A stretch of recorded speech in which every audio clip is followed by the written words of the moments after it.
দেৱতাৰ নিচিনাই কপালত লিখিলে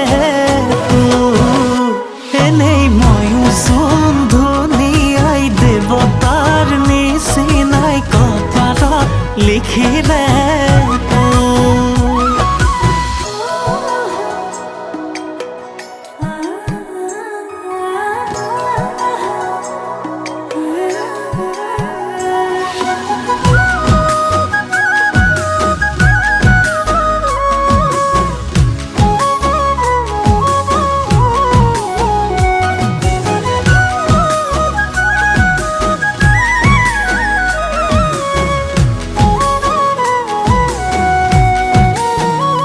চতৰে শেষতে